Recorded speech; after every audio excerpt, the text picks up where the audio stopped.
Olá, boa tarde, boa tarde.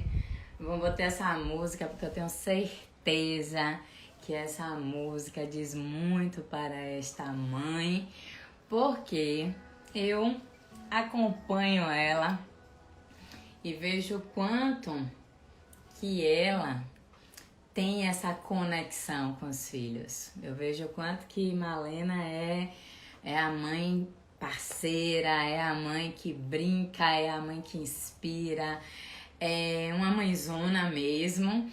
E além disso, ela é médica, ginecologista, obstetra e a minha amiga, né? A gente se conheceu no terceiro ano. Eu sempre antes de live, eu paro um pouco para meditar, para me conectar com a história e com a essência das pessoas que fazem parte, que passam por essa live. E hoje eu tive assim várias conexões de um passado que já tem um tempão, e de como que ela já desenhava ali no terceiro ano tudo aquilo que ela queria e tudo aquilo que ela já tem. Então eu vou chamar ela para que a gente possa hoje ter uma tarde aqui de um compartilhar lindo, querido, maternal, mas assim nos inspirar e nos mostrar um pouco da sua essência de mãe e de amiga. Seja muito bem-vinda! Obrigada, amiga. Tô aqui já emocionada, né? Só de ouvir essa música. E também eu pensei muito também hoje. Me preparei para esse momento, assim, espiritualmente, meditei e relembrei tudo que me fez chegar até aqui e falar sobre esse tema que faz parte do meu dia a dia, né? A maternidade está dentro da gente e de mim, na minha profissão, né? Eu vivo esse assunto o tempo todo, né? Como mãe e dentro também do consultório. Eu acompanho histórias, né? Até histórias emocionantes. Eu me emociono no consultório com pessoas que vivem assim momentos de angústia. E enfim, eu quero me doar demais aqui para essa live ser maravilhosa e produtiva para todo mundo. Assim, amiga, eu digo que Deus sabe de tudo, a sua história e tudo que você viveu, né, para ter os seus filhos. É uma coisa rica, é uma coisa linda. E ele sabe de tudo porque ele estava te preparando lá, né? A gente se conheceu no terceiro ano do colégio. Eu tô embargando a voz porque eu estou emocionada mesmo, viu, minha gente? E Malena, ela já tinha todo o planejamento. Eu lembro que ela falava assim, minha gente, olha, eu vou casar e o meu marido vai ser médico. Quando eu casar, eu vou ter 2 filhos, a minha filha vai ter cachinhos. Então, tudo isso foi se realizando na sua vida. E é muito interessante porque hoje eu fui olhar o seu Instagram e parecia que vinha de novo você, a gente, com aquela blusa de colégio e você falando tudo aquilo e você dizendo eu vou ser médica e eu vou ter uma família linda. E é bem verdade, a sua família é linda, assim como você. E eu tenho absoluta certeza que você também ilumina todos os seus pacientes, todas as pessoas que fazem parte da sua vida em busca de gerar uma vida. Então, seja muito bem-vinda e vamos começar, porque senão a gente vai abrir o chororô aqui. Verdade. E a gente Já tô querendo já. Mas assim, amiga, a primeira pergunta que eu queria te fazer é como foi que surgiu esse sonho da maternidade na sua vida? Na minha vida, né? Na verdade, eu sempre sonhei em ser mãe, sabe? Na minha casa, eu acho que assim a maternidade e minha mãe me inspira muito, tá? Porque a minha mãe sempre abdicou de de tudo, da vida dela, pela gente, né? Porque minha mãe é dona de casa, é nossa mãe, e ela, assim, sempre viveu pra gente, né? E aí isso me inspirava. Eu sempre, assim, eu olhava e falava, eu quero ser mãe. Eu sempre pensei isso. E quando você falou assim, você sempre planejou, né? Eu sempre planejei. Eu, desde criança, queria ser médica. Eu falava, né? Minha mãe dizia que eu falava desde pequena, eu quero ser médica. E, assim, desde que eu me entendo, eu já queria ter, né, uma família, queria ter filhos. E assim, eu não tenho medo de sonhar, né? Eu sempre vivi pensando que eu poderia alcançar tudo que. E também não tenho vergonha de pedir nada a Deus, né? Como você falou, eu dizia que eu ia ter uma filha com cachinhos, né? E assim, a minha primeira filha, eu pedi a Deus, eu quero uma filha, eu quero uma menininha. E assim, eu sempre fui muito atendida, sabe? Apesar de ter passado, que a gente passa, né, por muitas dificuldades. Mas eu nunca desisti de sonhar, nunca tive medo, né, de correr atrás do que eu queria. Entendi. Isso é. Fala aí um pouquinho desse pedido a Deus, porque ele é lindo, ele é inspirador também. Como foi que chegou esse momento que você conversou com Deus e pediu a sua filha? Eu pedi a minha filha porque eu tinha muita vontade já de ser mãe. Eu já fazia especialização em obstetrícia e eu fazia assim aquela especialização a cada dia que passava, que eu estava ali lidando com mães, fazendo parto, né? Apesar de ser muito puxado, né? Porque a residência, a especialização em obstetrícia é muito pesada, né? E aí eu falava, gente, eu quero ser mãe, eu quero passar por isso, eu quero parir, igual essas mulheres estão parindo, é muito bonito. E aí eu tinha aquela vontade, vendo aquelas mulheres passando por todo aquele processo, e eu queria, eu achava lindo, grávida, aquele barrigão, a coisa é iluminado, né? É muito legal, assim, é um milagre, né? Você poder gerar aquela criança e tudo. E aí eu ficava, né, naquela vontade. E aí eu sempre comentava com a minha mãe, nossa, eu quero ter filho e eu quero agora. Minha filha, mas é muito trabalhoso, é difícil, é muito trabalho, é pesado. E eu, gente, é impossível ser mais pesado do que meu trabalho, né? Então, eu acho que eu dou conta. Então, sempre também muito teimosa, né? Então, eu engravidei, aí eu pedi a Deus, porque assim, eu também sou muito controladora, sabe, amiga? Assim, eu pensava, como eu sempre corria atrás, aí eu, ginecologista, né, sei fazer tabela e tudo, aí eu tentei engravidar um mês, não consegui. Aí o segundo mês não consegui. Quando foi mais ou menos pro quarto mês eu não tinha engravidado ainda, eu falei, como assim? Eu, ginecologista, sei de tudo e ainda não engravidei. Aí eu refleti, né? Eu pensei, não, gente, não sou eu que decido, né? A vida é um milagre, não sou eu que decido isso, né? Mas eu tenho uma conexão com Deus, minha família é de fé, a minha mãe tem assim, ela tem uma ligação muito forte, e eu também, né? Você sabe, eu fui pro SEGME, né?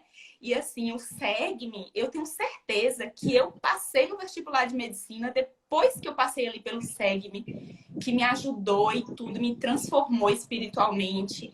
E eu pude ver que eu estava preparada, né? Ali eu me preparei totalmente. Então eu relembrei assim, não, peraí, eu vou aqui agora pedir a Deus. E eu tenho certeza que ele vai me atender. Eu antes tinha pedido, mas é aquele pedido assim que você não faz assim com aquela conexão. Mas eu falei, eu respirei e falei, é agora. E fiz o pedido. E eu não tive vergonha de pedir. Eu não pedi qualquer filho. Eu não quero engravidar. Eu não pedi isso. Eu pedi a minha filha. E Deus mandou a minha filha. A Manu. Gente, Manu, ó, duas coisas, né? O Segue-me era um grupo de jovens da paróquia aqui do Chiep, aqui em Salvador. E Manu é Malena pequena, só para vocês entenderem. Elas se divertem, elas gravam TikTok, elas É, brincam, é uma coisa assim complementar. Eu não consigo lhe ver sem sua filha, assim como eu não consigo lhe ver sem seu filho. Vocês realmente se completam. E eu tenho uma sensação que eles te despertam a sua criança, né? A criança que ficou ali em você e que de alguma forma você vai vibrando e vai se conectando a você pequena. Porque é e muito claro como isso acontece. Fala um pouquinho sobre isso também pra gente. eu acho assim que as crianças fazem isso com a gente, né? Isso é muito legal na maternidade, de você olhar para a criança e ver o quanto eles têm uma energia, né? Os pais costumam falar, esse é ligado no 220, essa acabou a energia nossa, a bateria e as crianças estão ali, né? E assim, é incrível como eles olham pra gente assim o tempo todo e como eles querem atenção, eles querem estar ali por perto. Às vezes, eu sinto que é o que eles querem ensinar, dar pra gente, né? Não é o que eles querem absorver da gente, né? A criança, ela não tem o que absorver. Ela quer emanar, ela quer passar pra gente, né? Aquela alegria delas, a pureza, né? E assim, realmente eu relembro a minha infância estando perto deles, né? Principalmente aí da Manu, né? Porque as brincadeiras de menina, né? Tem aquela conexão maior. Mas é importante, eu acho maravilhoso isso, assim, os pais estarem perto e observar e ver na criança, né? Esse resgate que você resgatar um pouco, esquecer dos problemas. Às vezes você chega cansado do trabalho e tem aquela criança ali querendo falar de um desenho, querendo dar risada, né? E isso é leve, é leve, é ótimo. É. Bom, mas Manu chegou, com o passar do tempo veio o desejo de ter um segundo filho. E eu Isso. acredito que aí foi aonde você teve uma grande escola na sua área, na vida Foi, real, né? De maneira foi. bem na sua própria vida mesmo, experienciando o desafio dessa segunda gestação. E aí eu Sim. queria que você falasse um pouco de como foi, né? Como foram as 3 gestações até chegar em Heitor. Uhum. E contar um pouco para que as pessoas também entendam esse seu processo desafiador e tão construtivo na sua vida. Sim. A Manu, ela já foi assim um baque para mim, a chegada dela, né? Porque eu sonhava com um parto normal, né? Eu sempre admirei muito e sempre me emocionei assim como estudante de medicina fazendo parto normal. Cheguei a trabalhar, inclusive, em Salvador, na Mansão do Caminho, né? Que trabalha, é um projeto muito bonito de parto natural. E eu sempre sonhei. E a Manu, ela veio prematura e a gente, assim, insistiu um pouquinho no parto normal, né? Porque era um desejo meu. Mesmo internada, claro, tudo monitorado, só que ela teve um sofrimento durante o trabalho de parto e ela precisou, eu precisei passar por uma cesariana de emergência e a Manu ficou 2 dias na UTI. Então, assim, já foi aquele baque para mim, sabe? Eu sempre fui muito controladora e ver ela ali na UTI, passando por alguns procedimentos e tudo, e aquilo ali, assim, foi bem puxado, assim, para mim, né? A cesárea eu não conseguia, assim, não foi tão emocionante como eu pensei, assim. Eu pensei, gente, eu chorei em partos que eu fiz, né? De outras pacientes e tudo, e no meu eu não consegui chorar. Eu me senti, assim, travada, sabe? Eu não acredito que eu não tô curtindo esse parto, né? Que é o meu. E eu passei por isso. Isso foi muito ruim. E outra coisa que eu tive da Manu foi com uma espécie de ansiedade pós-parto, porque eu achava que só eu podia cuidar dela, Então, assim, a minha mãe não dava banho nela, que eu achava que só eu que sabia, né? Então, assim, eu não dividi, eu não me deixei ser cuidada, né? Eu controlava, eu tentava controlar tudo e fazer tudo. Eu acho que para equilibrar o tempo que ela ficou longe de mim, não pôde ir comigo, né, para o quarto, né, e tudo aquilo. Aí eu quis abraçar demais quando ela veio para mim, para os meus braços, né? Que é tudo que uma mãe quer é o bebê no seu braço, né? Pariu, quer colar. Inclusive, até hoje em dia, é um sinal de que o ambiente, né, de parto humanizado, né, se tem discutido muito sobre isso, e um dos aspectos mais importantes do parto humanizado é você colocar o neném em contato com a mãe, pele a pele, no pós-parto, né, você entregar o mais rápido possível a cria, né, o bebê. E aí eu não tive isso, né? Isso aí teve um impacto. Mas, enfim, deu tudo certo com a Manu depois. A gente passou por esse período de ansiedade e eu consegui superar tudo. E aí me deu aquela vontade do segundo. Eu fiquei grávida, foi bem mais rápido, né? Eu fiquei grávida do segundo. E esse segundo, quando eu fui fazer a ultrassom, toda alegre para fazer a ultrassom, e o médico, inclusive eu faço ultrassom, quando eu vi, eu já vi que não estava normal, né? Então, assim, foi aquela mistura de sentimento. Eu vi que a vesícula vitelínica estava hidrópica, né? A vesícula grande, e não foi visualizado o embrião. Aí eu já vi que não estava legal, assim, né? E aí aquilo ali já me deixou bem triste. O meu professor, que era meu obstetra, conversou comigo, né? Ele já sabia que eu também sabia tudo que ele já me ensinou, de que era uma gestação comprovável, que iria evoluir com um provável aborto. E nós decidimos observar, né? Repetir a ultrassom com 15 dias, mas eu já sabia no que ia dar, realmente não evoluiu. E eu fiquei esperando o aborto espontâneo. Passei quase 30 dias aguardando. E todas as noites eram noites, assim, muito tristes, né? Você pensar que você tá ali, gestante, mas que não vai evoluir tudo. Eu ia trabalhar, né? Eu dava apoio para as minhas pacientes que estavam passando pelo mesmo problema, né? E às vezes sem poder compartilhar que eu estava passando também por isso, né? Porque às vezes a gente médica, né? A gente não tá ali para estar contando a nossa história, tá ali para absorver a história da paciente, dar apoio, dar força e tudo mais.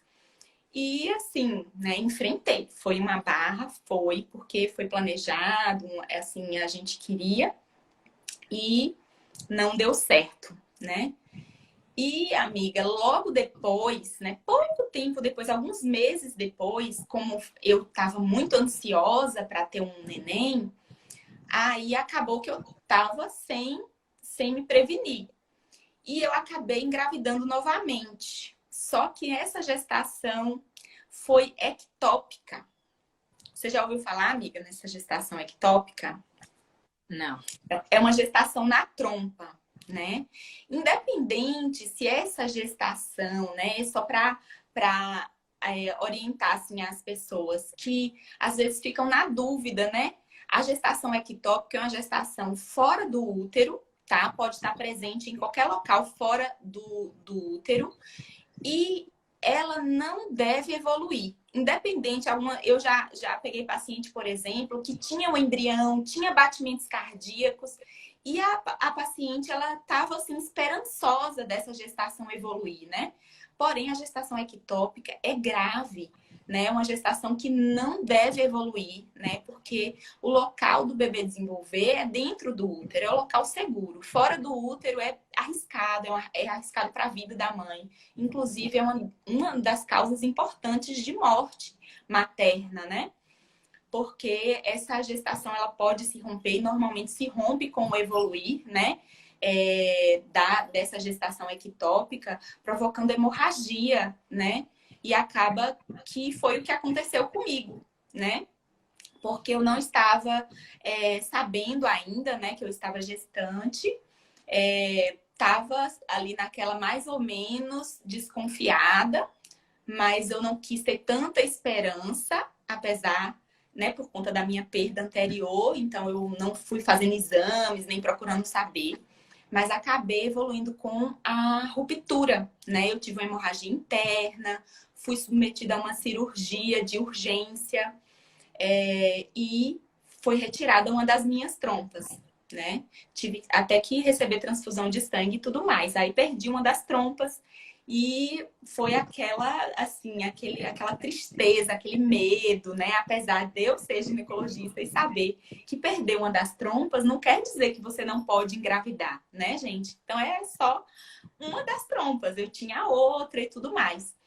Mas realmente dá aquele desânimo, né? Ah, passei por um aborto, agora uma ectópica rota, quase morri.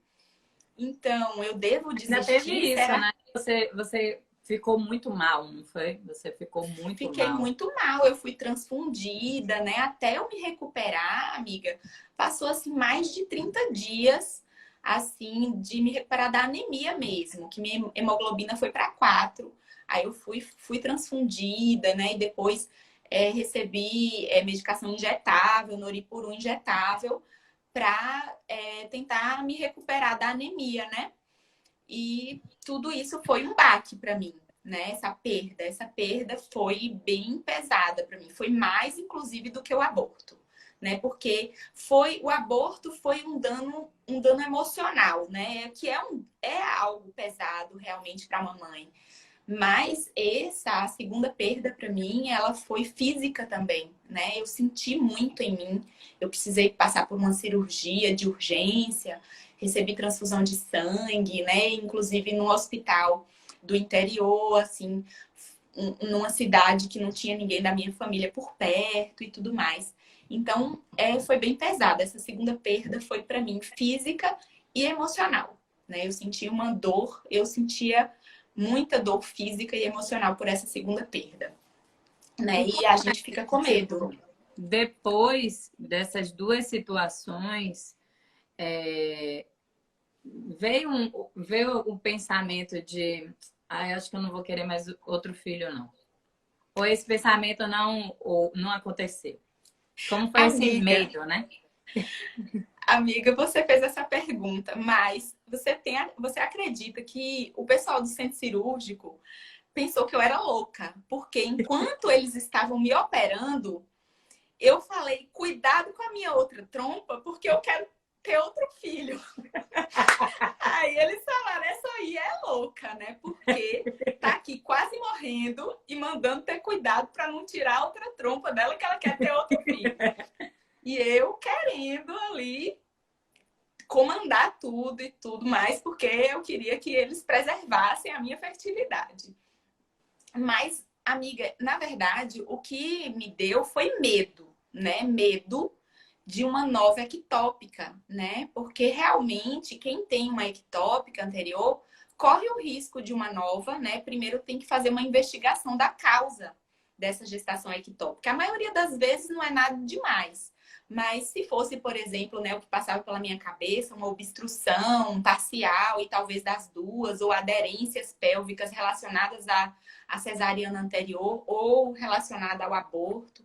Então, assim, eu fiquei com medo, né? Mas esse medo passou rápido, viu? Porque eu tenho uma determinação, assim. Quando eu quero uma coisa, eu não fico pensando muito nos empecilhos, né? E eu gosto também de estimular minhas pacientes a isso, né?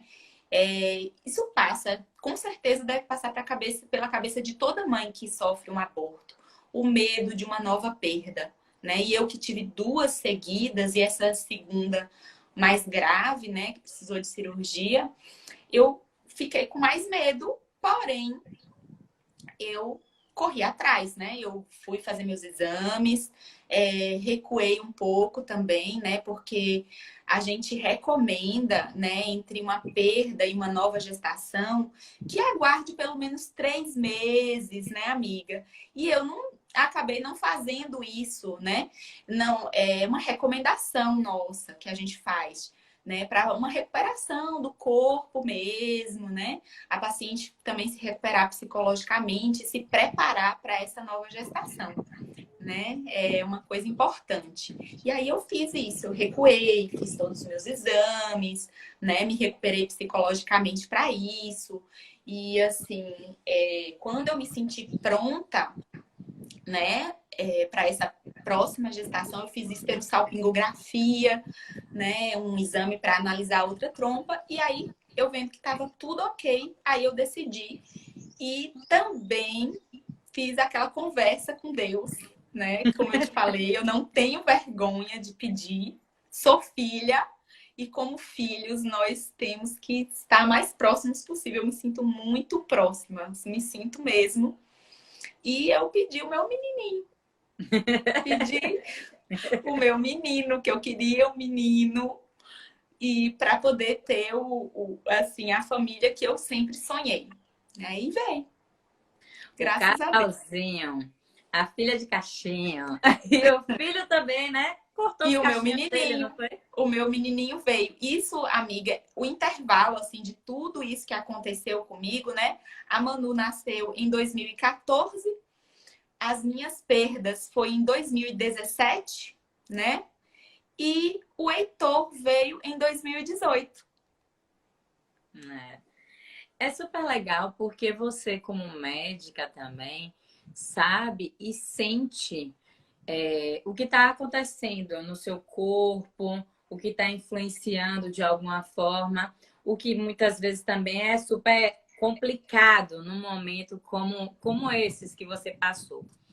Mas assim, como médica agora, fala para mim quais são os maiores desafios de uma mulher quando ela decide gestar? Quais são os desafios que você enfrentou e que você percebe que suas pacientes também enfrentam? Pronto. Um dos desafios, o principal, amiga, que eu observo é a ansiedade, tá? É aquela primeira sensação de que ela, assim que suspender o anticoncepcional, assim que parar de evitar, ela deve engravidar imediatamente. Então, a maioria eu percebo muito nas pacientes, né? Essa angústia da demora da vinda, né, do neném, né? Isso eu percebo. E a ansiedade, ela comprovadamente pode atrapalhar, né, nesse processo, pode interferir nos hormônios, né? E isso eu observo como principal empecilho, tá? Outra coisa que eu observo, isso já falando numa paciente que tenha realmente alguma infertilidade. Porque a gente só pode considerar, amiga, que a paciente tem infertilidade quando existe uma tentativa acima de 12 meses. Então, a paciente já tentou um ano engravidar, até um ano a gente não investiga. Isso também falando, depende da idade da paciente, né? A gente deixa a paciente tentar durante um ano se a paciente tiver menos que 35 anos.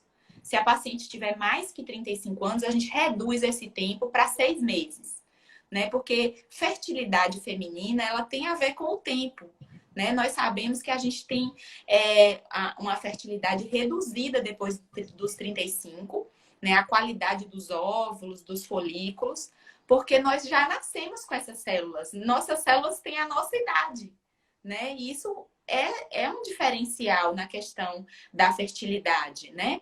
Então, não é só ovular, é a qualidade do óvulo que foi liberado, entendeu?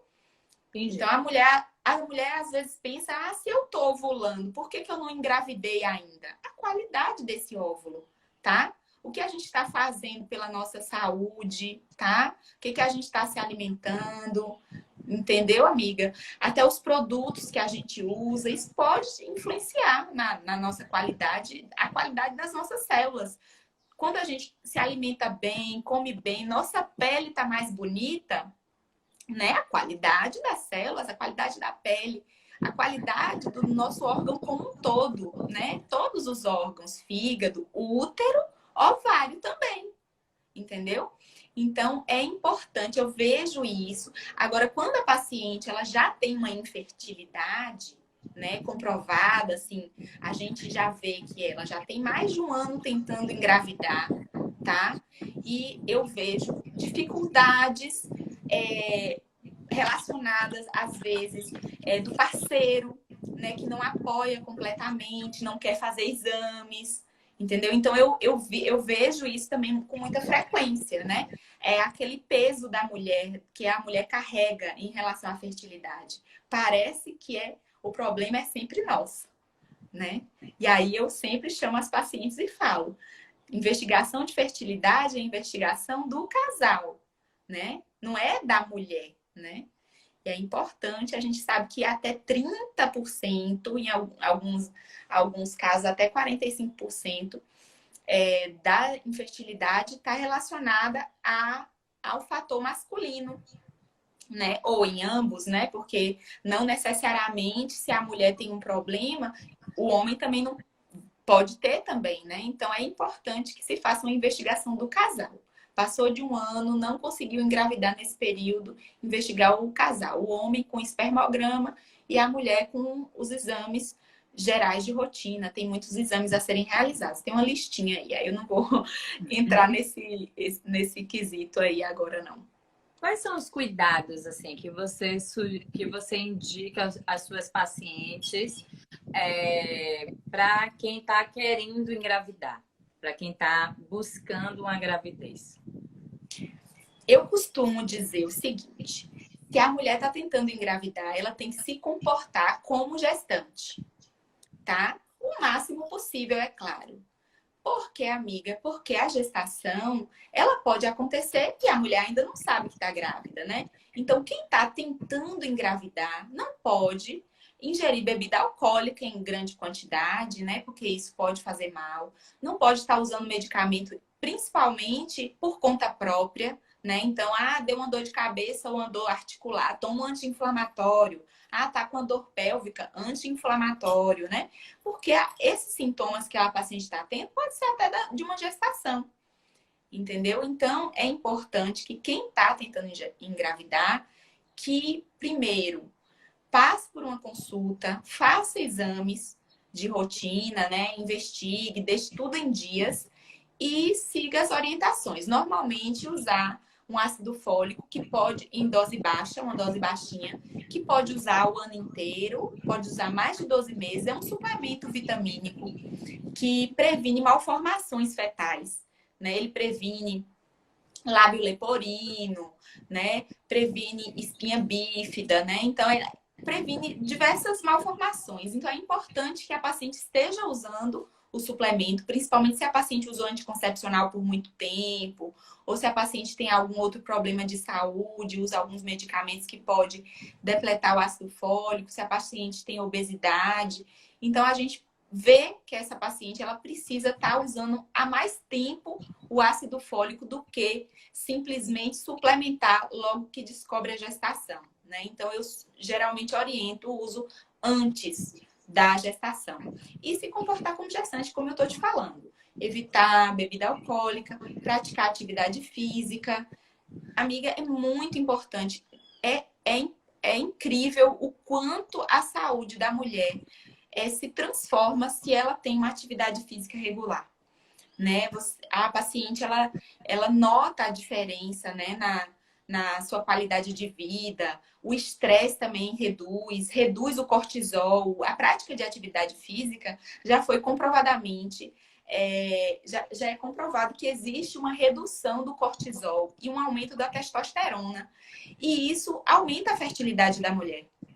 Né? Então é importante as mulheres que já estão há mais tempo tentando engravidar, por exemplo, uma mulher que já está há 4 meses tentando, ou há 6 meses tentando, então ela ainda está no prazo, ainda não precisa se preocupar tanto.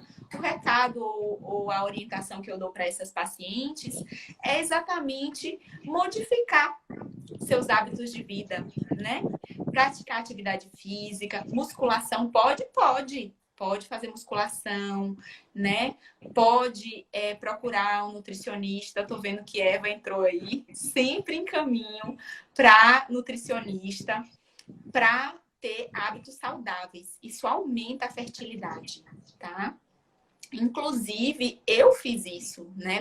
Depois da minha última perda, né? Da cirurgia, assim que eu me recuperei da anemia, foi algo assim que eu transformei a minha vida, a minha saúde. E até hoje eu herdei, né? Essa minha decisão foi muito importante para a minha qualidade de vida, porque eu decidi ser mais saudável depois dessas duas perdas. Entendeu, amiga? Sim. Então, eu comecei a me alimentar melhor, modifiquei totalmente o meu estilo de vida. E eu não abro mão de malhar, de ir para academia, de me alimentar bem, de evitar açúcar, tá? Isso é muito importante, ajuda demais as pacientes com SOP, por exemplo, né? Que o tratamento de SOP, gente, não é anticoncepcional, tá? Anticoncepcional não ajuda em nada a mulher engravidar, pelo contrário, evita a mulher de engravidar, né? Às vezes eu recebo pacientes que tentam engravidar, né? Passam por todo aquele processo de tentativas e com dificuldade por conta da SOP e usando anticoncepcional. Aí usa 3 meses de anticoncepcional, aí suspende, aí depois usa mais 3 meses. Então, assim, aquilo não ajuda em nada, né? Isso não é tratamento de SOP, tá? SOP é um problema metabólico, tá? E o tratamento é alteração do metabolismo, que não é fácil, não é fácil. Mas uma das condutas e orientação que eu posso dar aqui, né? Porque o objetivo é esse, estimular o que eu puder orientar aqui para todo mundo, uma orientação mais geral e não específica de tratamento, é a modificação do estilo de vida. Sim, sim. É muito interessante porque hoje eu fui profissional. Aí tô voltando com Marcela, eu vi uma grávida, barrigudinha já, coisa mais linda, fazendo atividade física.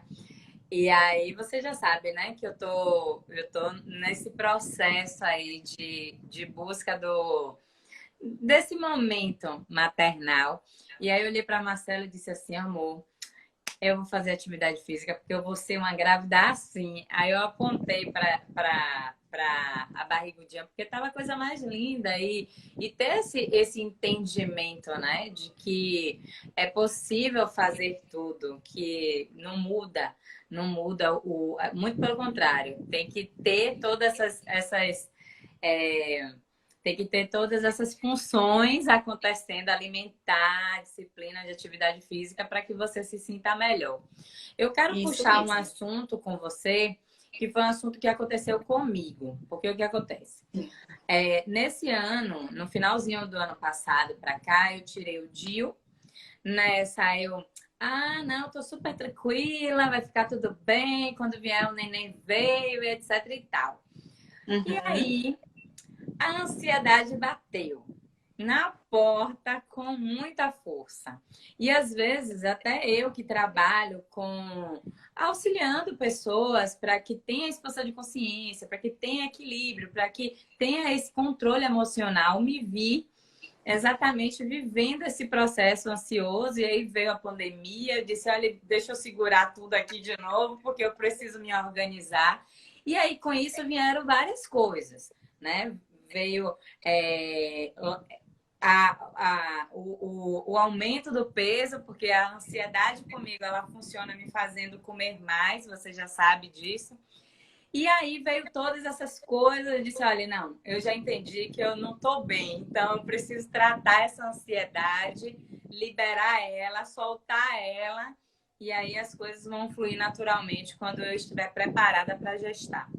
Mas eu acho Uhum. que esse é um grande desafio, né? Principalmente para uma mulher quando ela já passou aí dos 35 e aí ela começa a se sentir, tipo assim, não tem mais tempo, né? E começa todo esse Parece que processo. ligou o cronômetro, né? É, Realmente parece uma corrida contra o tempo, né, amiga? é. Mas tem isso, aí eu tava falando que o principal desafio é a ansiedade. Você comentou aí em relação à sua experiência com a ansiedade, como a ansiedade pode atrapalhar, né? Porque não só na questão da fertilidade, dos hormônios, como também na questão do ganho de peso. É muito comum as pacientes ganharem peso com a ansiedade. Não acontece só com você, acontece com a maioria das mulheres, esse aumento de peso. E o ganho de peso, ele interfere na fertilidade. O ganho mesmo, né? Às vezes a paciente nem tá com obesidade, mas ela saiu de um corpo, de um metabolismo, e aquele ganho ele já foi suficiente para atrapalhar ela de engravidar, né? E isso é crucial, né? Que a paciente, para melhorar as suas chances, que ela perca peso, volte ao peso habitual, ou se ela está acima do peso, que ela vá no nutricionista e faça um objetivo, né? E sempre eu falo com as minhas pacientes da seguinte forma: vá no nutricionista, estabeleça um objetivo. Quando você chegar na metade do caminho, você vai engravidar. Eu sempre dou aquela estimulada, assim. Não vai precisar você atingir o seu objetivo com a nutricionista. Vai lá, faça seus objetivos lá nutricionais em relação a peso, porque a questão da avaliação nutricional, amiga, não tem a ver só com o peso em si, o peso total, e sim com a taxa de gordura corporal, né? Porque a gordura, ela mexe com os hormônios, porque ela transforma hormônios que a gente produz, por exemplo, ela transforma a testosterona em estrogênio, tá? E é um estrogênio que não ajuda no processo da fertilidade da mulher, da ovulação, né? Mexe com o equilíbrio hormonal. Os ovários produzem o que a gente precisa e o nosso corpo transforma, tá? E é algo que não é benéfico pra gente, entendeu? Então, por isso que é importante reduzir a taxa de gordura. Às vezes a paciente nem perde peso, só transforma, né? Ganha massa muscular, massa magra e perde a massa gordurosa. Isso já é benéfico. Às vezes nem é a quantidade de peso que ela tem que perder que é importante, mas isso ajuda demais, né?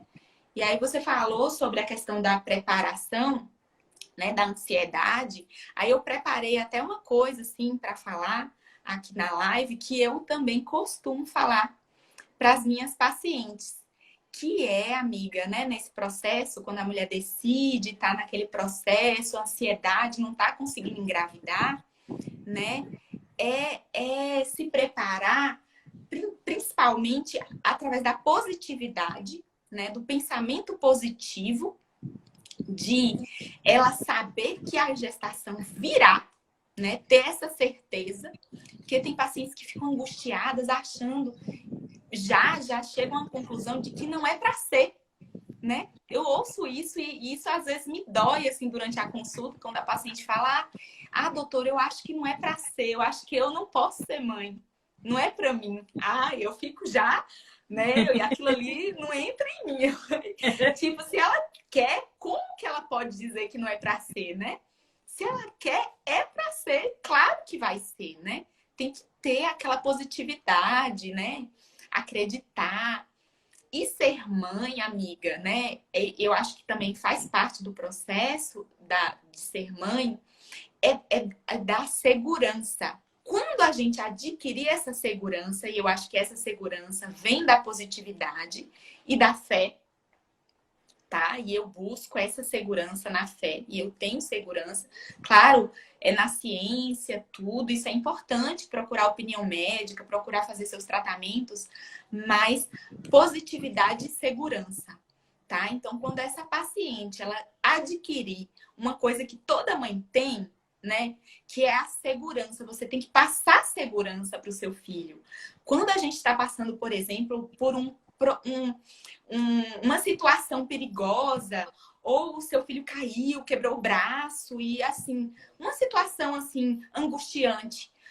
Quem o filho olha primeiro é para a mãe, né? Então, essa mãe, ela vai ter que passar segurança para o filho, mesmo que ela internamente esteja desesperada, né? E assim, eu tenho esses momentos, assim, claro, de desespero interno como mãe, mas eu tenho aquela segurança, né? E eu acho que essa segurança primordial de uma mãe, de olhar, de passar segurança para o seu filho, né? Na amamentação também é assim, né? Quando é que a mãe consegue amamentar? Quando ela se sente segura, quando ela pega o neném, coloca nela e passa a segurança para o neném, né? O neném ele fica angustiado quando a mulher está insegura, quando a mulher está angustiada, ai meu Deus, não vai dar certo, ai tá doendo, ai isso, entendeu? Então essa angústia, essa insegurança da mãe, ela é que atrapalha todo o processo. Atrapalha o processo da gestação, atrapalha o processo da amamentação. Então, eu sempre oriento para os pacientes, adquira segurança. Onde? Estude, procure seu médico, saiba o que está acontecendo com você e procure a grande segurança, né, da positividade que é em Deus, né? Então, o que for para ser, vai ser, né? E vai ser, né? Nunca pensar para o outro lado que não será, e sim que será no momento certo. Sim. Né? Essa coisa da positividade, da fé, ela é algo que hoje, eu acho que esse ano muito tem se falado sobre isso, porque realmente é um momento em que as pessoas estão olhando para dentro delas e reconhecendo que tem coisas que elas precisam acreditar para que as coisas para que as coisas fluam, para que realmente esse movimento de fluidez aconteça na vida. E é muito bonito quando você fala das suas gestações, porque havia fé em Deus e a certeza que você tinha essa capacidade. E hoje eu falo muito isso em meio a todos os meus estudos, em meio a essa conexão muito forte que eu me permiti através da espiritualidade, que é acreditar que eu sou vida. Quem me deu a vida foi Deus. Então Deus mora em mim. Então, eu tenho que acreditar no meu potencial. E todo mundo que se comunica, né, está perto de mim, que eu vejo com um olhar de desesperança, digamos assim. Eu digo, acredite, você pode, você é capaz, você consegue, né? E muitas vezes a gente tem o medo porque a gente fica muito pensando lá no externo e não se conecta a isso que é o interno. A gente está quase no finalzinho, mas eu queria que você agora pontuasse uma coisa que eu vejo também que é super importante, que é a rede de apoio, né? A gente percebe que a rede de apoio apoia, mas também tende a atrapalhar, né? Então, eu queria que você falasse um pouco, assim, desse umas dicas a familiares, né? Papais. Como é apoiar uma mamãe gestante e pós-gestante? Gente, eu tava até vendo essa semana, né, um videozinho de Ivete comentando, né? Isso até ajuda demais, porque a Ivete é uma mãezona, né? E ela falando sobre essa questão do apoio, quanto ela teve que ter apoio, porque ela teve gêmeos, né? E não existe você não ter apoio, nenhuma questão de gemelar, né? Mas a rede de apoio é muito importante, tá? Eu sempre estimulo as mães a primeiro se acalmarem com os conselhos, tá? A mãe, às vezes, ela fica farta dos conselhos, tá? Ela ouve demais. Gente, todo mundo quer dar um conselho em alguma coisa. Todo mundo quer dar uma dica. Olha, isso deu certo comigo, isso deu certo. Gente, é assim, a mãe tem um desejo de compartilhar com a outra, né? De apoiar a outra. E às vezes a gente, como gestante, também gestante está sensível, né? Às vezes com os hormônios à flor da pele, e às vezes a gente não consegue escutar, né? Escutar esses conselhos que às vezes pode sim ajudar, tá? Então, assim, a rede de apoio é importante, né? Porque muita gente acha que a mãe tem que dar conta de tudo, a mãe, ela tem que... O bebê, quando tá chorando, ele quer a mãe, tá certo? Mas, às vezes, bebê chora, gente. Entendeu? Então, assim, é uma coisa que às vezes angustia, né, a mãe, porque todo mundo fala, esse bebê tá chorando, é cólica, é falta de leite, o leite que é fraco, ou então dá um chá e a mãe já tá ali, ai meu Deus do céu, eu fui na pediatra, não pode dar mais nada a não ser leite, e já vem o outro mandar dar chá, tá? Mas a rede de apoio, independente do que quem está te apoiando. Não importa se é uma pessoa especializada, se essa pessoa vai pedir para te dar um chá, para você dar o chá para o bebê, não importa. Essa pessoa sempre vai ajudar. Não importa se ela está dando ali aqueles conselhos que você não vai seguir, mas ela está ali, né? A presença, como é importante você ter uma presença, né? Eu acho fundamental para a mãe. A mãe não pode se sentir só.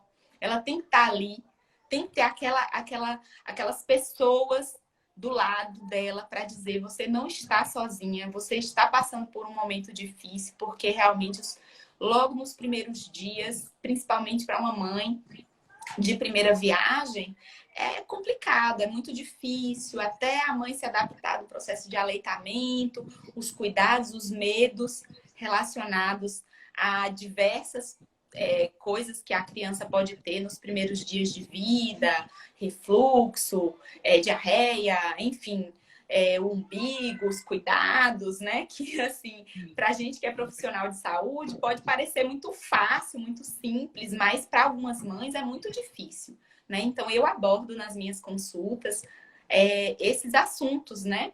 Esses assuntos em relação ao aleitamento, em relação à confiança, em relação a estimular a paciente estudar, né? E aprender e saber como fazer, mas também aceitar ajuda, pedir ajuda, né? É importante isso, é muito importante. E para quem está ali no apoio, né? Às vezes é demais pedir para não falar, assim, vamos dizer, né? Que o pediatra não sabe de nada, né? E que não escute esses médicos, enfim, né? Aí eu acho. Hã? As minhas amigas que tiveram filhos há um tempo atrás, elas falavam muito isso. Elas diziam: ah, porque chega a minha mãe ou chega a minha sogra e fala: que nada, que besteira, no meu tempo, olha meu filho como tá aí saudável.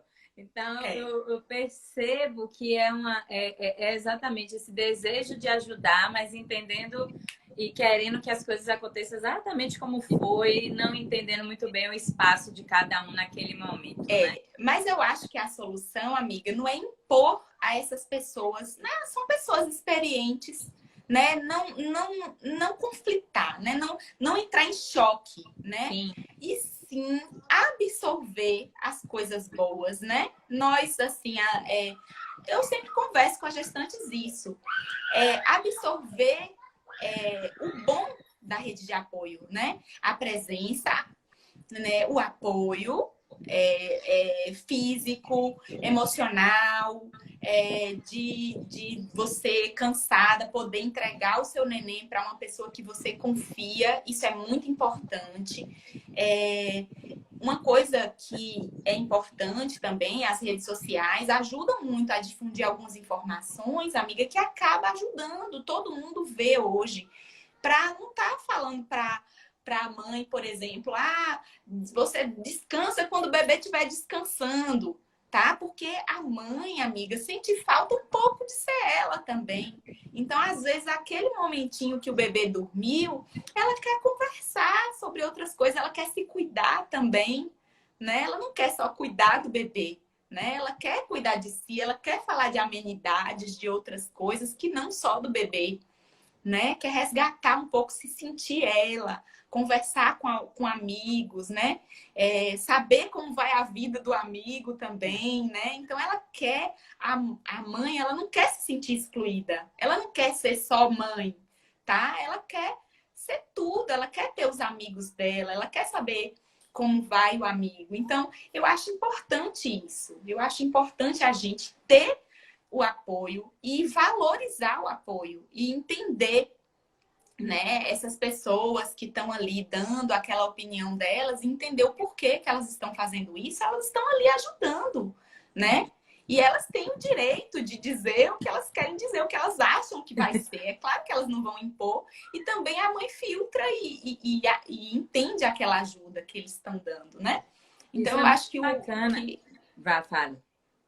Eu acho que é esse o objetivo, né? É você não confrontar, né? Não falar: ah, então não sei o quê, não, eu não vou fazer isso, né? Então a pessoa vem: ah, você devia fazer isso. Aí você absorve e fala: ah, tá, eu vou analisar, talvez seja uma boa ideia. Talvez não, mas, né?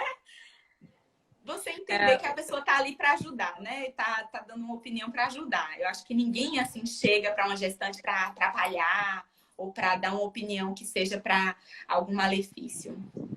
Eu vejo muito também que é só um cuidado, é sempre um cuidar, né? É sempre Isso, cuidado. isso. E que isso é importante também, e que a chegada de um neném não gere nenhum tipo de impacto negativo, mas muito pelo contrário, que seja um movimento de amor, de paz, de alegria, de felicidade. A chegada do neném é exatamente para ter esse processo, né, de vibração, amor, de mais cuidado. E muitas vezes eu vejo também que é um grande desafio para o pai, para o homem, né? Entender toda aquela dinâmica, entender como isso se aplica também na vida dele, entender o espaço dele dentro daquela situação, entender a Sim. mulher e de repente talvez ninguém o entender.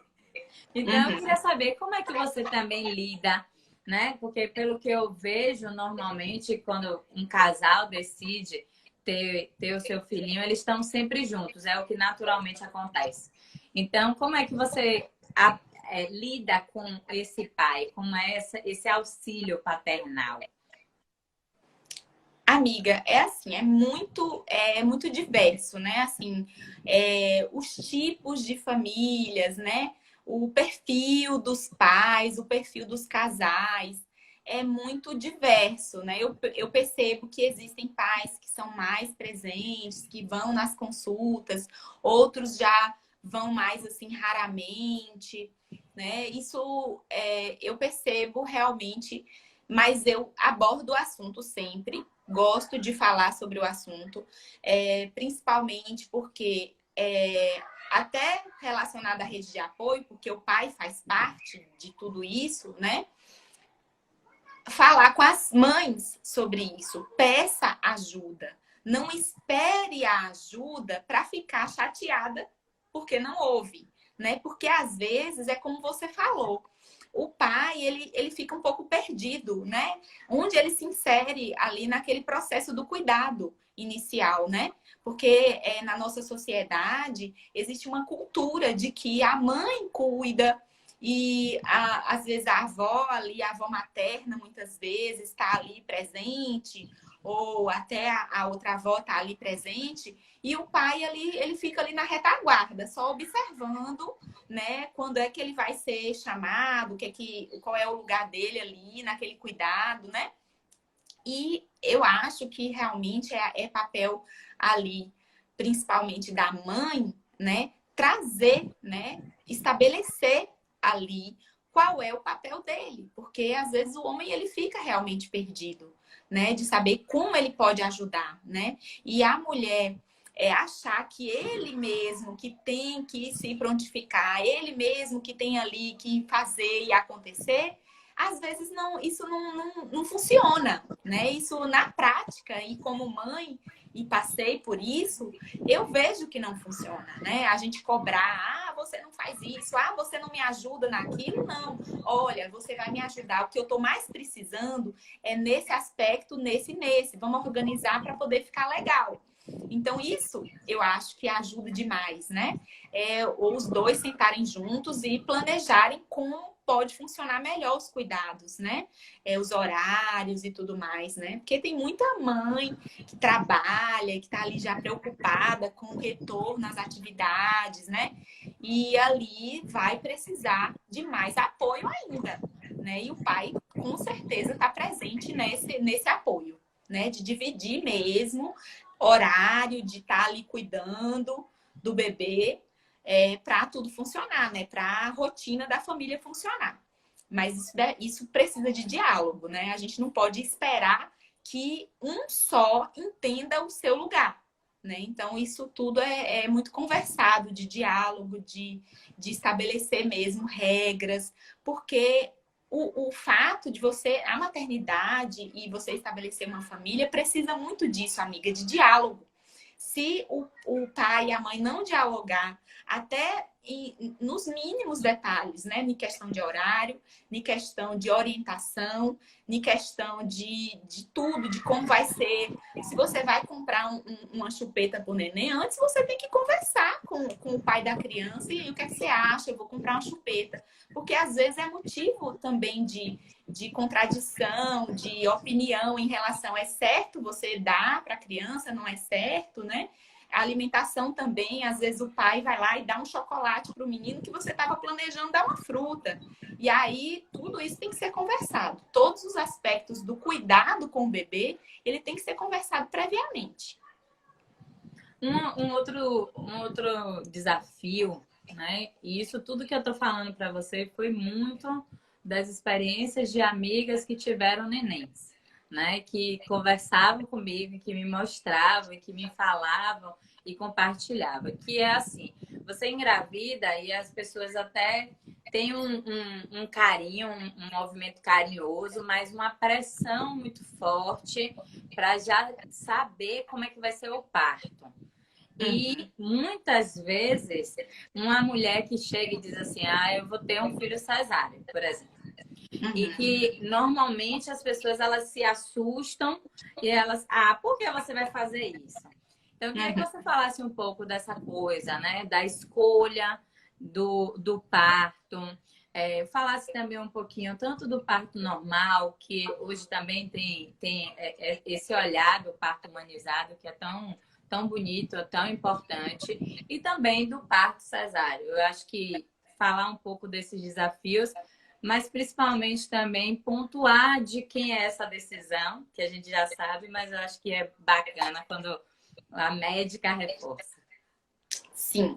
Em relação ao parto, amiga, eu gosto assim, na primeira consulta, eu nunca converso muito sobre isso, mas eu vejo que as pacientes, elas já se preocupam com isso desde o momento em que ela descobre que está grávida, né? Que é o momento do parto, é um momento muito importante realmente. Mas eu gosto de orientar quando sou procurada para falar sobre o assunto, que a paciente ela precisa pensar bastante e estudar sobre o assunto, tá? Tem um documentário chamado Renascimento do Parto, que é um documentário orientado para o parto natural. Eu sempre sugiro a ver, quem puder ver esse documentário sobre o renascimento do parto. A paciente estudar sobre parto mesmo, normal, sobre a importância do parto normal, para a gente estimular realmente o parto fisiológico, tá? Eu estimulo. Porém, isso é uma decisão da paciente. Quando a paciente me pergunta, a pergunta principal é: qual é o melhor parto? O melhor parto é aquele que você quer ter. Porque se alguém que sonhou com um parto normal é submetida a uma cesárea, que foi a que aconteceu comigo, né? Ou, pelo contrário, uma paciente que tem medo, que não está preparada, que mesmo a gente tentando preparar, porque isso pode acontecer, você pode não se sentir preparada, porém você pode se preparar se você quiser, né? Então é assim, amiga, eu sou super a favor, né, da tendência atual da mulher escolher o parto, tá? Eu sou contra o parto ser algo de indicação médica. É claro que vai ter um momento que a gente contraindica algum parto, tá? Por um motivo, seja ele qual for o motivo mais importante, a gente pode interferir na decisão da paciente. Mas eu sou a favor do melhor parto, é aquele que a paciente deseja, é aquele que a paciente está preparada ou a paciente se preparou para ele. E eu sempre sugiro que ela se prepare. Seja para o parto natural, que conheça como é o processo do parto natural, de conhecer mesmo, de estudar sobre o assunto e também tirar todas as dúvidas durante a consulta e esclarecer como é todo o processo do parto natural. E também da cesariana, se ela opta por uma cesariana, né, saber como é uma cesárea, que é uma cirurgia, que não é uma cirurgia pequena, né, e que vai ter a anestesia, né, e como é isso. que ela vai ter que se recuperar e como é uma recuperação cirúrgica, diferente de um parto natural que não é cirúrgico. Então, eu gosto de esclarecer e a pessoa toma uma decisão esclarecida, né?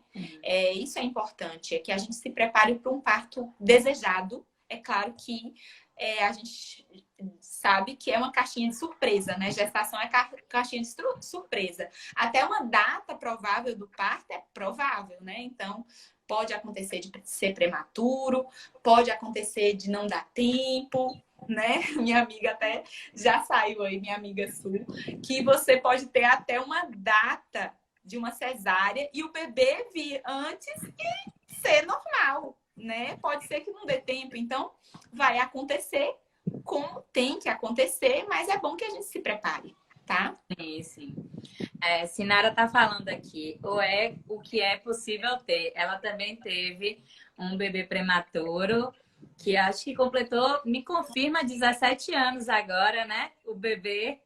Então, ela contou um pouco da história dela também, essa semana no Instagram dela, de superação. Foi muito lindo, eu também vi. Ela já me contou pessoalmente. Então, muitas vezes acontece, 16 anos. Muitas vezes não acontece exatamente como planejado, mas a bênção o milagre da vida vem para os braços da mãe, né? E isso é muito bonito, isso é muito especial. Assim, para a gente finalizar, tem alguma outra coisa que você pensou em falar, ou que eu não citei aqui, que você acha que é importante? Eu acho que a gente conversou, assim, tudo que eu planejei falar, né? E assim, até assim, eu fiz uma listinha e o que eu não puxei, você puxou, né? Então eu acho que foi um papo maravilhoso. Assim, acrescentou demais, assim, te ouvir e os comentários também foi, acho que muito importante de quem estava acompanhando e também acompanhando os comentários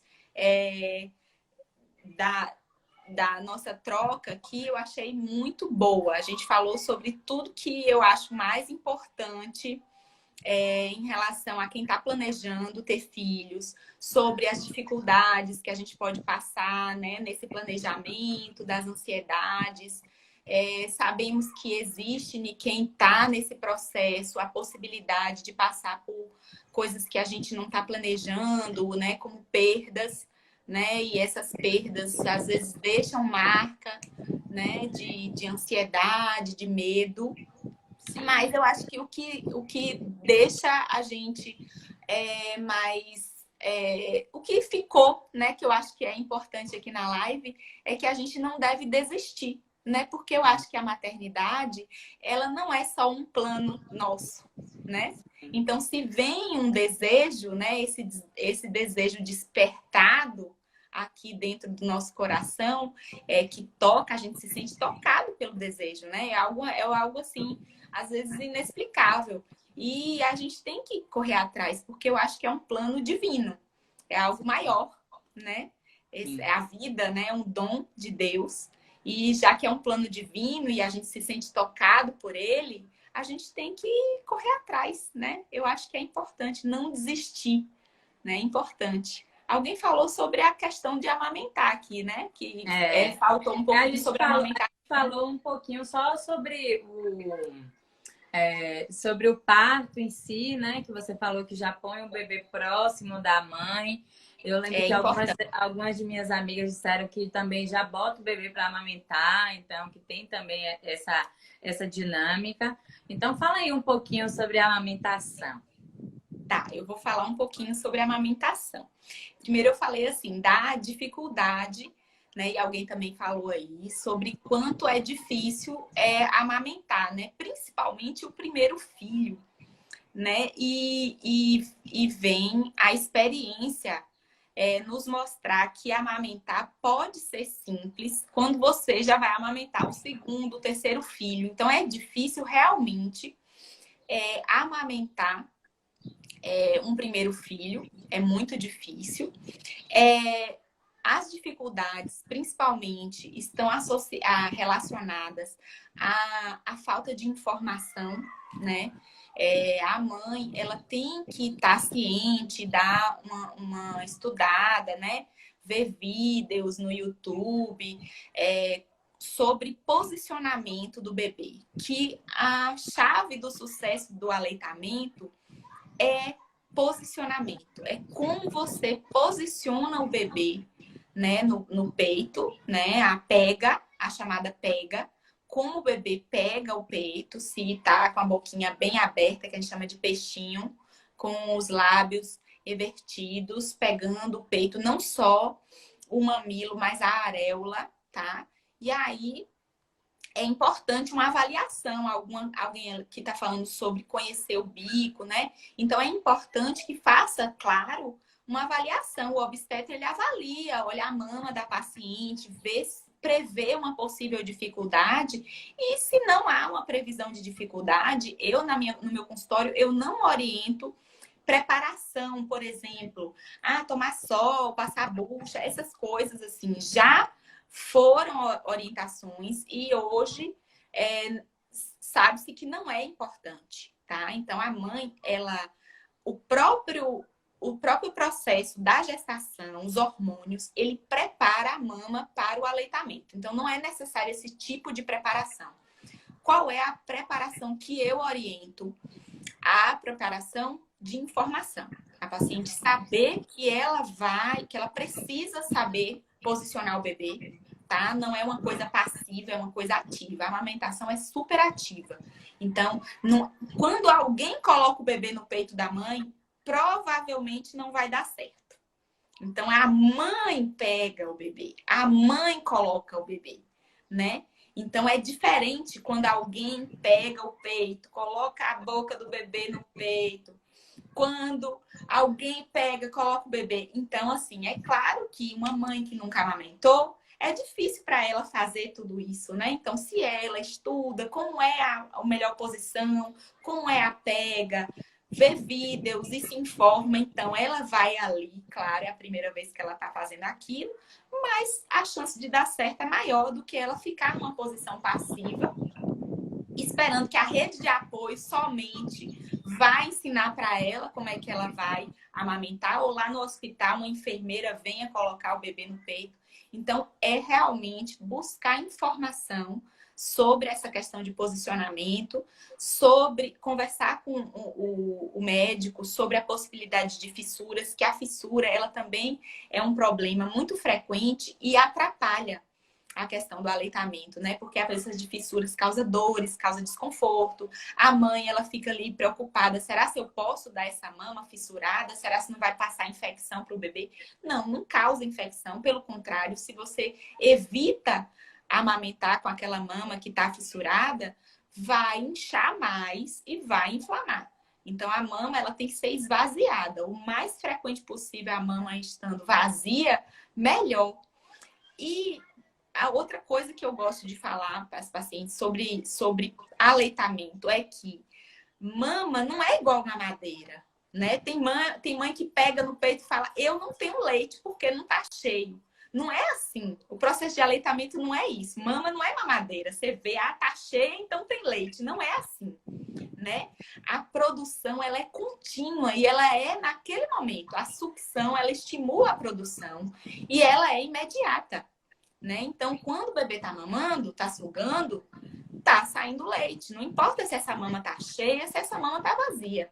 E mama vazia é benéfica, é confortável para a mãe. Então, se a mãe deu o peito e sentiu que ainda ficou cheio, se ela tiver como esvaziar essa mama, por exemplo, com uma bombinha, então eu sugiro que a mãe adquira, se possível, uma bombinha para esvaziar essa mama e se sentir confortável com a mama vazia. Então, essa retirada do que ficou vai só ajudar a mãe. Quanto mais retira, quanto mais sugado, mais estimulado.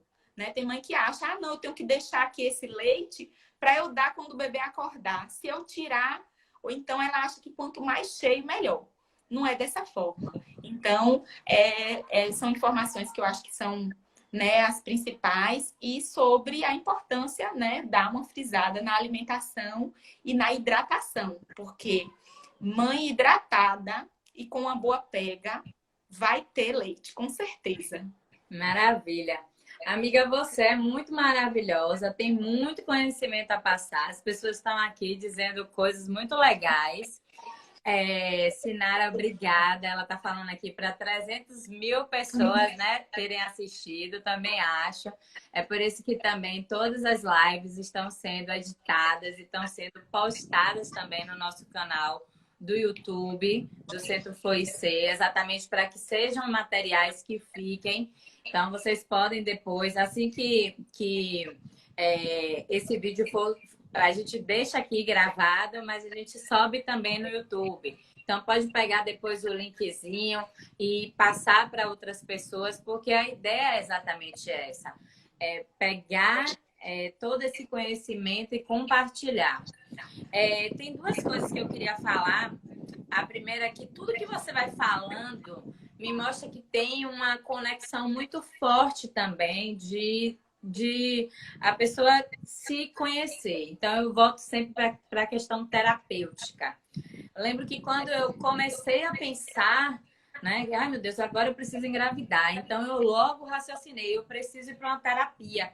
Porque existiam fragilidades em mim, principalmente na questão familiar, que estavam ali desalinhadas, né? E que a gente vai buscando esse alinhamento para que a gente consiga ter exatamente tudo isso que você fala. Porque é preciso muita coragem para dizer qual é o parto que você quer. É preciso muita coragem para dizer eu vou amamentar. Mais coragem ainda, amamentar chorando, né? Porque o peito está doendo. Então, é preciso que haja também um movimento interno muito forte. Eu, como terapeuta, eu vejo o quanto que as pessoas elas estão hoje também muito fragilizadas dentro dos processos de vida dela.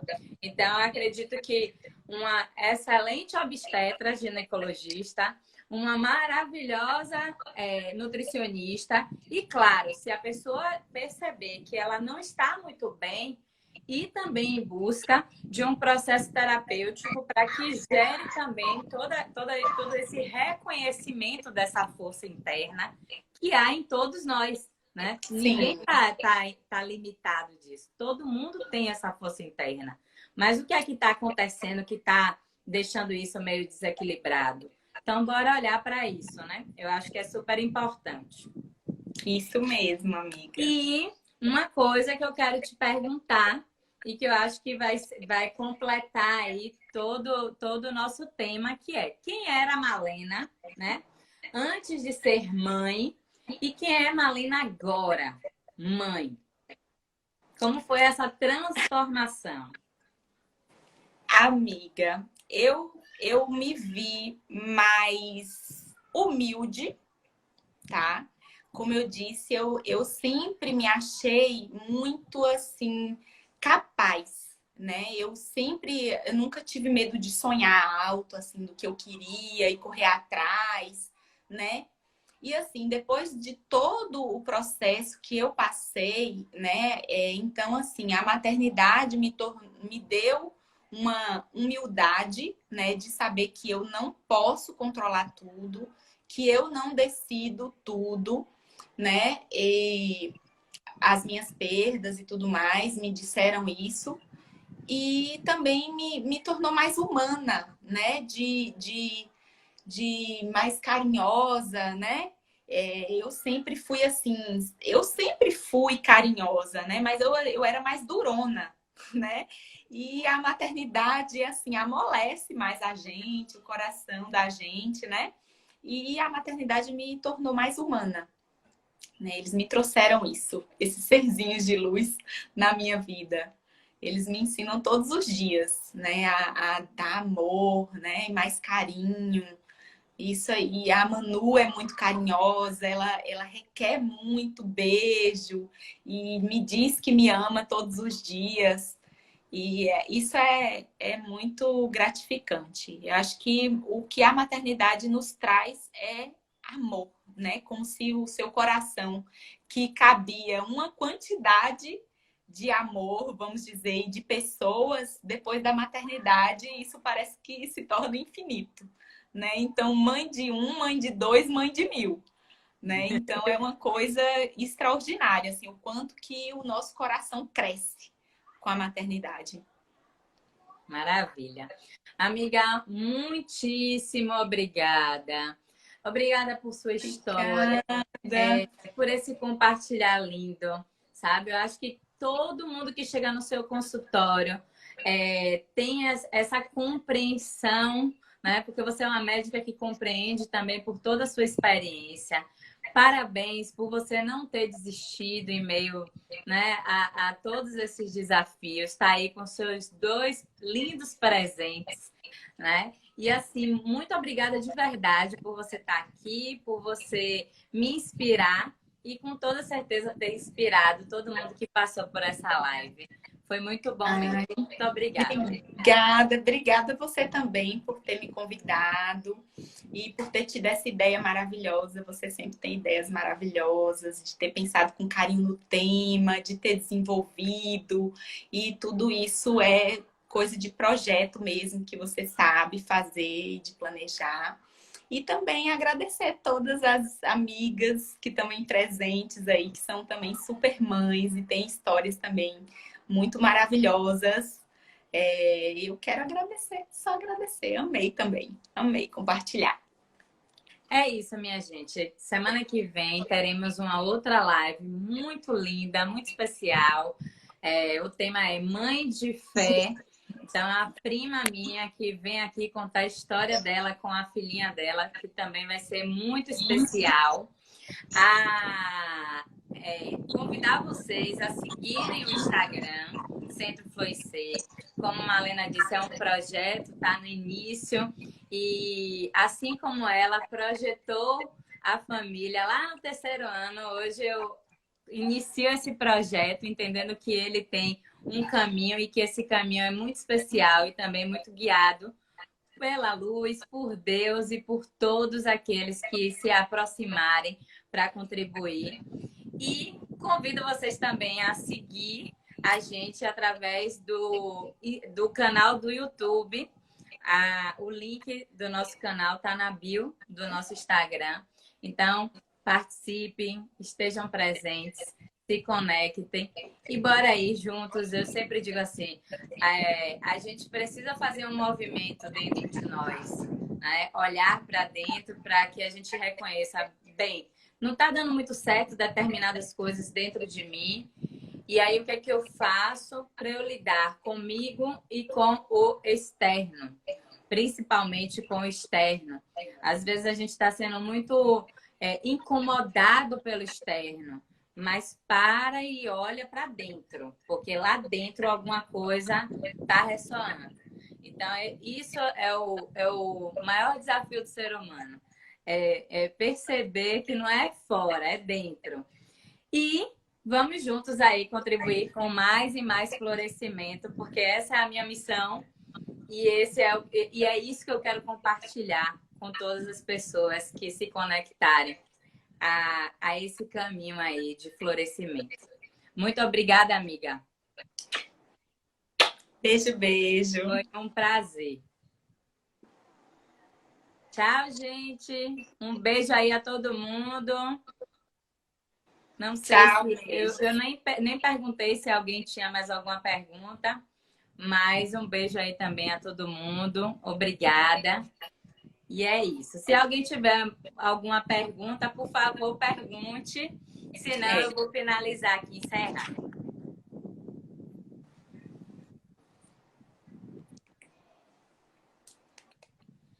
E outra coisa, a Malena mora em Valença. Então, quem quiser ser atendida, é só ir lá para Valença. Inclusive, eu estou aqui pensando, acho que eu vou para Valença, viu?